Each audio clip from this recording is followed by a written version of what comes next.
Good morning, everyone. Lots going on as usual. Today is Sunday, September 21st, 2025, and I think everything's working okay, although my viewers are pretty low. Oh, no, there we go. And what new hate speech laws, and how do they apply to you? We're going to look at that. And yesterday I talked about the whole bill, and I kind of read the whole bill out, and it's kind of dry. And somebody's done a little bit of a thread on it, so I'll read the thread to you. Ostrich update and context. Why are they doing this? Some people speculate about the reasons behind this, and some are darker than others. Charlie Kirk's funeral is today.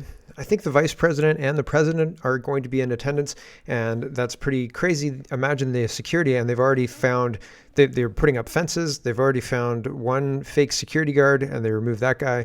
There are people trying to plant weapons. So there's all sorts of wild and crazy stories coming out of this Charlie Kirk funeral. It's giving some bad people a target, and it's just these are stories that I've kind of stumbled upon. I don't even think that they're really big stories, just things that people are talking about. Wild, absolutely wild.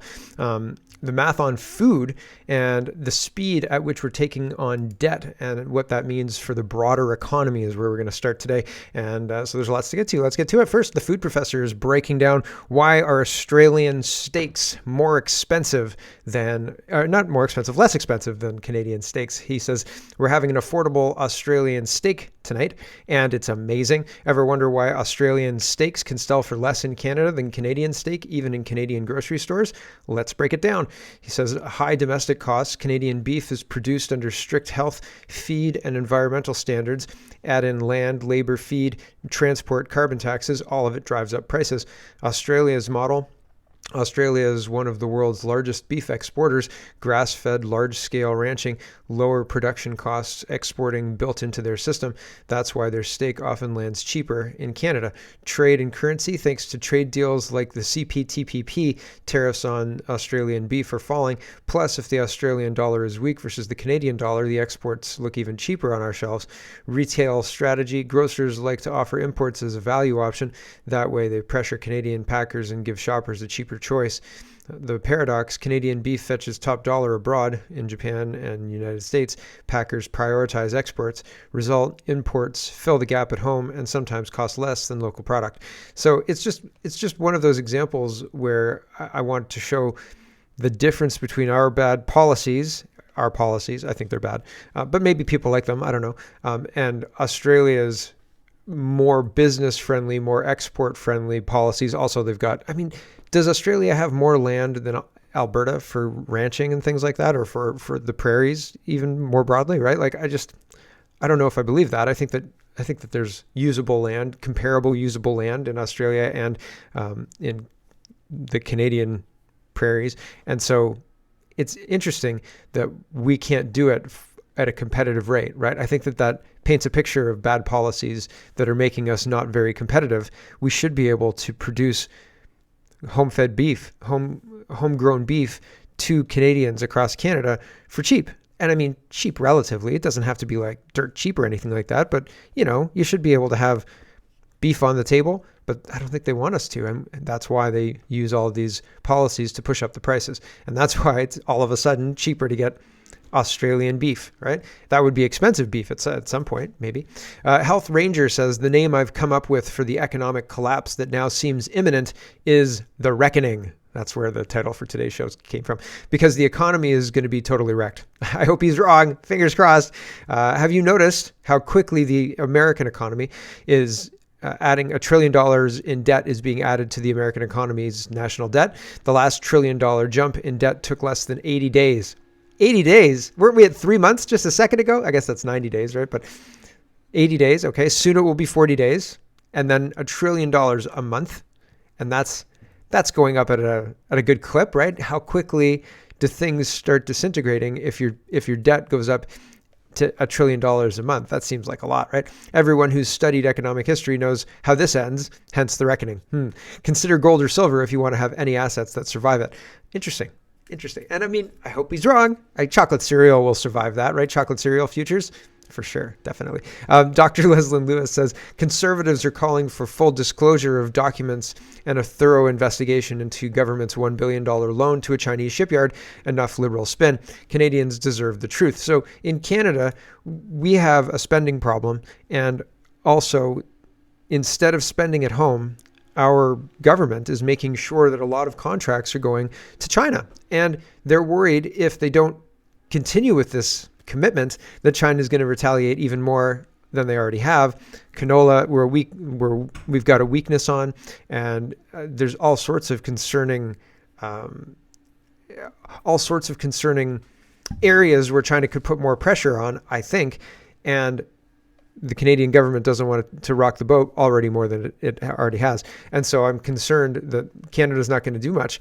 And even if it does do something like repealing the EV tariffs, thereby opening the floodgates to Chinese EVs on our roads, people are going to get upset by that move too. And so they've kind of got themselves into a bit of a pickle here, but what do you do, right? And it doesn't look like they're going to save the canola harvest. So it's just layers upon layers of diplomatic, one of those Chinese finger traps, right? Like you're trapped here, right?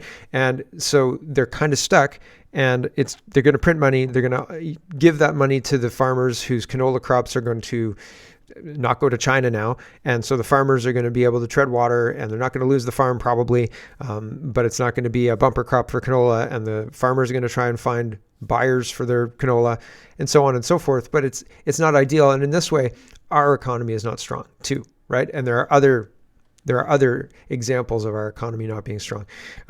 The fact that we can't get pipelines built, the fact that we can't get our product to Tidewater, the fact that we're not supplying Europe with oil and gas and LNG, right? Just wild stuff. Here's Tamara Lich, and this is a little bit of a different kind of story, but this is a grab bag of governance to start us off. We got to talk about free speech, and we will before the end of the free segment today. Tamara Lich says, I'm sure the timing of this CTV news piece and Jolie's announcement was a mere coincidence. So CTV is reporting COVID-19 XFG. Ooh, that sounds so scary. I'm scared. I want to know about the new variant. They're not kidding. This is from September 20th, 2025. The new variant of COVID. Everybody get your masks out. Nope, I don't think so. Industry Minister Mel Joly takes a jab at countries that turn their backs to science as she joins Moderna's CEO in announcing the new company has made its first dose of its COVID mRNA vaccine at its facility in Laval, Quebec. And so they're revving up that engine again. And the government that just built a Potemkin village to have carnies stand in front of it and announce pretend housing is sending bags of sand and labeling it with wheat, product of Canada, just for them to make sure that it has the right look.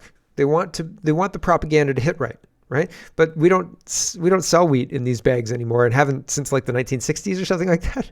Anyway, Mark says our government made stickers to slap on bags of wheat sand for a photo op in Mexico. Another staged circus act from a performative government that thinks we're fools. Who wants to bet these are actually sandbags with stickers on them, or rice bags from Asia? He says, from Asia. They're Asian rice bags. They're not even Canadian.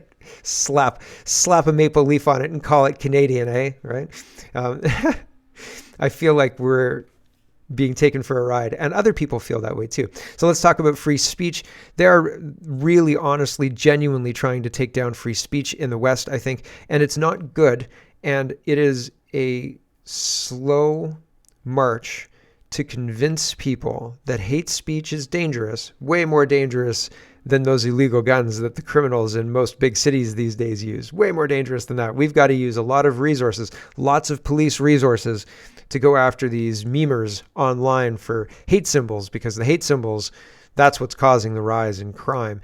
And also the fact that we don't have digital ID. That's the reason that there's so much crime. We don't have digital ID, and people are allowed to make comical memes that radicalize the rest of Canada to be hateful. That's obviously the solution, is to arrest people for memes. And that's like the broken windows idea, right? If you arrest people for memes, all of the other crimes will stop.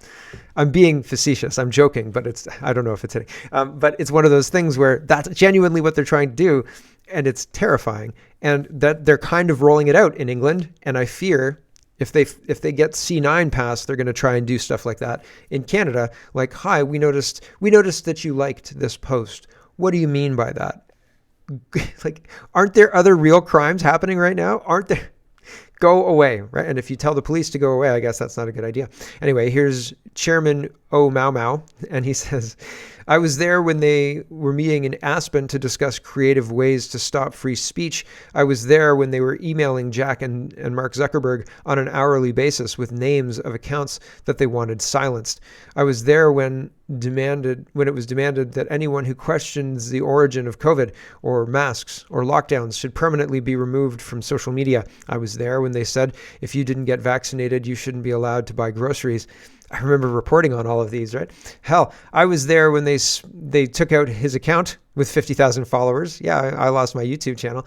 I was there when they started debanking people for the things they said. I was there when they cheered and popped bottles of champagne because the president of the United States had his Twitter account suspended. I was there when they threw a guy in jail for a meme. I was there when they tracked down a forklift driver and got him fired. I was there when they tried to get a kid killed because they didn't like his smirk. Remember the drum guy, the mega hat and the drum guy? And the kid was like, oh my gosh, what do I do right now? This is the weirdest thing ever.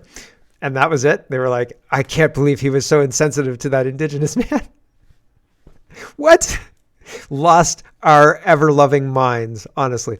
I've been there for the last 6 months, and they happily swatted people they didn't agree with, and I was there when they climbed onto a roof and shot a man because they thought his speech was becoming a little too effective. So spare me your newfound reverence for free speech. Don't even try it. And this is in response to everybody saying I am Jimmy Kimmel, right? We are all Jimmy Kimmel and all this nonsense. It's ridiculous.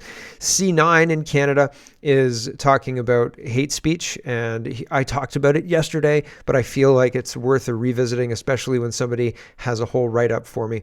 And GDF&BS says, Bill C9, the Combating Hate Act. Parliament just introduced Bill C9, and it's got some interesting elements. Here's what's inside and why you should be concerned. No more Attorney General oversight. It removes the Attorney General's consent for hate speech prosecutions. Translation: prosecutions can now move ahead without a political safeguard. 2, symbol bans. Looking at you, meme guys. Criminalizing public displays of certain symbols, swastikas, SS bolts, terrorist group emblems. My question on this one is, what if it's a pretend country, the quote terrorist group was a joke country, and the government made the terrorist group out of pretty much nothing, patches that they had, and then declared it a terrorist group? What if you have that in your profile? Like, is that also terrorist? Because I feel like they're going to start if you have an Al-Quds, or if you've got like a Khalistani flag in your profile, or other flags that may be questionable, like if you're like, oh, that's probably, that might be on terrorists, and you might be a terrorist if you've got this flag in your profile, right? Those people would be left alone. But people with like the Dukes of Hazzard flag, that flag, those people will get cracked down on. Red ensigns, holy smokeronis, that's a terrorist, that's a terrorist effect. Diagolon, holy smokeronis, Diagolon guys will be the first to go down, only because the government is bonkers. And then they'll say, we passed this law. It says if you have terrorist symbolism in wherever, in public place, you've broken this law, and we're gonna swat you guys, or whatever it is. We're gonna raid you guys at 4:00 in the morning. That's how I feel like this is being crafted. They're crafting this in order to target those people. And most Canadians, like most Brits before Lucy Connolly went to jail, didn't realize what happened until the police showed up on their door. The one guy got arrested for sharing a meme. He said it was that guy. They were standing outside. It's that guy's meme. He was the one who shared it. It was his meme. I just reshared the meme. I'm getting arrested while somebody reported your account. Okay. So why have social media at all? It's useless, right? At that point in time, if you share anything, you put yourself at risk of being arrested for somebody's incorrect interpretation of it. Unbelievable stuff. So symbol bans, criminalized public display of certain symbols, the swastika, SS bolts, terrorist group emblems. Even similar looking symbols can land you in court, leaving it wide open to interpretation. Max time, 2 years in prison.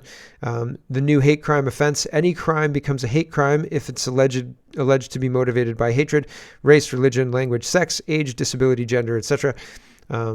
Punishment escalates up to life in prison, subjective and wide open for abuse. Yep.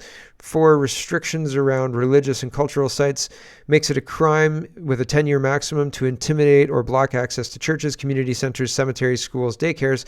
Sounds fine, but what about protests that happen somewhere near one of these sites? It's a gray zone. Property seizure, anything used in an offense can be confiscated, yes, including your computer or device for a meme.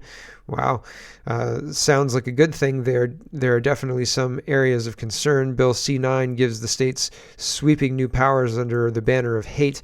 Oversight gone, definitions vague and wide open for interpretation. Penalties are extreme. Free speech and protest are at risk. It's being sold as combating hate, but in practice it could silence dissent, chill journalism, and weaponize the criminal code against critics. But they'd never do that, right? Don't let this guy fly under the radar. Share this to spread the word. So there you go. It's very concerning, and it seems like it's crafted to pass the sniff test for people who are fair weather politician or political junkies. They watch for 5 seconds and they're like, oh, they're combating hate, that'll help. But it's not going to help, and it's going to target their political rivals, and it's not going to be good. Tracy Wilson is talking about this. Mark Carney says those who spread hate and violence in our communities will have no safe harbor in Canada. And it says government tables legislation targeting hate symbols, protecting places of worship. Tracy says, does this mean no more Death to Canada signs or chanting on our streets? No, that's protected speech, because that allows the narrative to move forward, that Canada is something that needs to not exist anymore, that colonialism is bad, blah, blah, blah, all this stuff. That's protected, just like pulling down statues is not vandalism. It's somehow protected protest or something like that. But if you say, Canada for Canadians, and we should re-immigration, we should do these things, then those things will be viewed as hateful because the government says so. And that's absolutely bonkers, but that's how they're going to interpret this. Make no mistake. Just like the flags in the profile thing, you could have an "I love terrorism against Canada" flag that just says "I love terrorism against Canada," and you would be left alone, just because people who are running this whole thing, they want that. But if you say we should protect Canadians against terrorism, holy smoke, buddy, that's a terrorism. You can't have that. Terrorism is targeting civilians. That's all terrorism is. I want to make sure everybody understands what terrorism is. There's no specific class. You don't have to bomb something to be a terrorist. It's just that you're targeting innocent civilians. That's terrorism. That's the point. Here is speech controls that I don't think people realize exist. I don't think people understand just how ubiquitous those speech rules are. And so this guy's a musician, Jamie, and he called X to advertise his song. And X couldn't advertise the song because the song had reference to Donald Trump in it. And because the Canadian government says that's political, X is not allowed to boost it. It'll automatically be deboosted. And so I run a political show. My show's political. And so my show is caught up in this censorship at the behest of the Canadian government. But I thought we were allowed to have free expression. Wouldn't this be a charter violation? The Canadian government having some limitations on advertisements or limitations on the algorithm, right? Like, it's one of those things where I don't know how this gels with the laws that are supposed to govern the land. Makes me think that maybe the laws that I think govern the land don't. Here's Jamie talking to ex-advertising representative explaining what's going on. Here we go. I find it, so this is just to confirm, so my music video, Still Fighting, has not been approved for Canada because it has Donald Trump in it. Yeah, so the political content in Canada is very strict. And that's something where, typically when I spoke to some of my other colleagues, some political content does, fly. But in this case, if it's Donald Trump, it's something that I wasn't really aware of where it was going to get halted. Because even if it's not swaying towards one party or another, that's where the problem is. right? Where even if it's even going to mention Trump in Canada, it's not allowing it anymore. Wow. So that's because of the Canadian government and not X. Wow. So is there like penalties if they do put anything with Trump? Really? Like what? Because like X is trying to bring back a lot of like advertisers now as well, so they have to stay compliant. That's the whole problem. So I looped in. What I did was I looped in like the lead policy head here at X. But for sure, I can't advertise the song "Still Fighting" because it has Trump in it. Yeah. Wow. Now the other one, "Just Drive," that will be a go, but I can't talk about. Let me just reiterate: we can't talk about the freezing bank accounts. We can't mention anything about anybody getting arrested or anything like that. Yeah, exactly. Wow. We removed all these other stipulations, so we're trying to get the approval, right? I'm trying to. And he says, I'm going to work for you because, you know, I'm your advertising rep, right? So crazy stuff going on in Canada. And again, I don't know how that jives with our charter, which promises free expression. We're not allowed to have free expression if we're being censored, and we are being censored, and that's not so good. Alan says, this looks like a comedy sketch, but it's actually two police officers performing an Orwellian act that one would associate with China or North Korea. What's going on in the United Kingdom? Keir Starmer thinks we'll go along with digital ID. And yeah, so this is a wild scene. Her mistake is letting her in the house, letting these people in the house. We'll watch the first minute. The police push their way into the house, and I think I wouldn't let them in. Like, I don't think I'd let them in. That'd be that. Like, you don't have a warrant to come into my house. You don't have a warrant to seize this phone. They said, if you don't let us have this phone, we're going to take your kid to jail.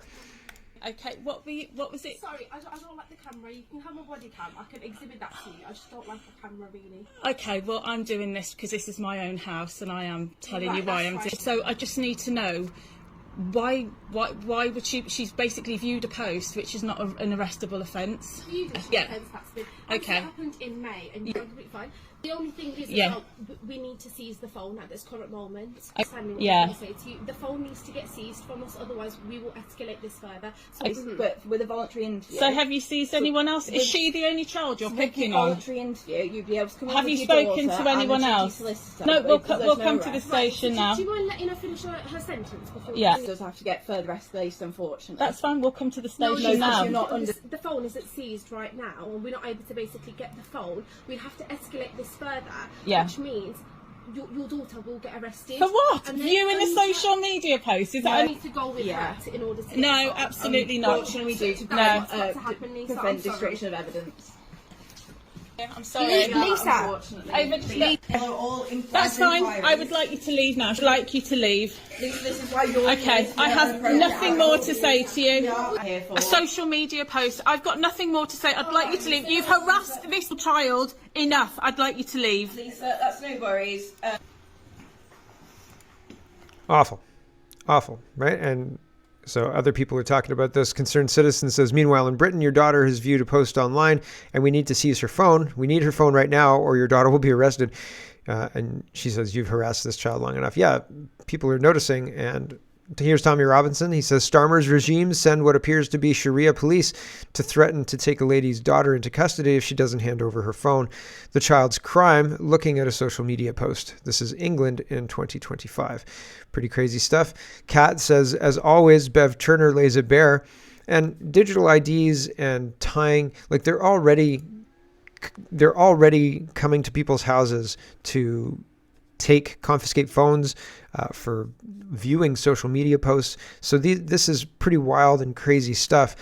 The digital ID will make it that much worse, and they're trying to bring it in, and they're trying to force it. Isn't the right term, but yeah, I guess it is force it. Force it is, and so that's why I'm bringing it up here. But we're also going to talk about digital ID in the invasion part as well.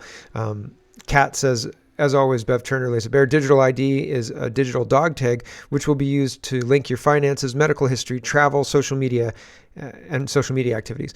With the dreaded next step, a digital pound that can control spending activities, lock you out of the system, and deny access to your money. I won't be living with you in a digital cage, I will do everything to remain outside of that system. Yeah, I agree with that. And we've got to say goodbye to the stream. So thanks for watching, everybody. If you want the whole show, head to CanadaPoly.com and you can buy access there. And otherwise, no problems. We'll catch you tomorrow. And for everybody else, we will carry on as soon as I've